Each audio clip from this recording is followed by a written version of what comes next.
настоящето видео ще ви покажем как се добавят потребители в програмен продукт плюс-минус. Всички потребители и техните права се добавят от екран права на достъп, който се стартира от главно меню сервис. Нов потребител се създава като с ляв бутон на мишката се кликне върху таблица потребители и се избере бутон добави. Добавя се наименование на потребителя и се въвежда парола. Полета роля, код, име и длъжност са задължителни за попълване при работа с модул POS. Отдясно на екран се задават правата на достъп на потребителя до отделните функционалности на програмата. Когато се създава нов потребител, той винаги е с пълни права. Достъп до дадена опция се задава като с ляв клик на мишката се маркира квадратчето пред нея. Потребителят ще има достъп само до опциите, за които квадратчетата пред тях са отсветени в зелено. Ако нито едно не е маркирано, потребителят ще има достъп до всички функционалности.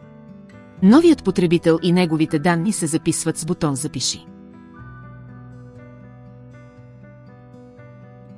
Ако е необходимо да се направи редакция на данните за потребителя, той се маркира с ляв бутон на мишката в таблицата и се избира бутон «Промени».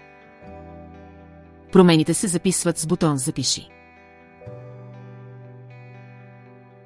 За да бъде изтрит потребител, той се маркира с ляв бутон на мишката в таблицата и се избира бутон «Изтри».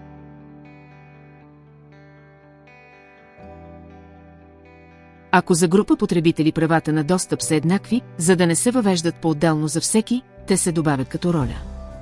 Нова роля се създава като първо се кликне в раздел роли и се избере бутон «Добави». Въвежда се името на ролята. От дясната част на екрана се задават правата на достъп за нея. Ролята се записва с бутон «Запиши». Създадената роля ще може да се задава на потребителите след повторно зареждане на екрана.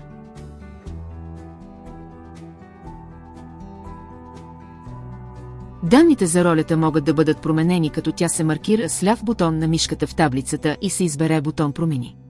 Промените се записват с бутон «Запиши». За да бъде изтрита роля, тя се маркира с ляв бутон на мишката в таблицата и се избира бутон «Изтри». Абонирайте се за канала ни и посетете сайта ни за още полезна информация.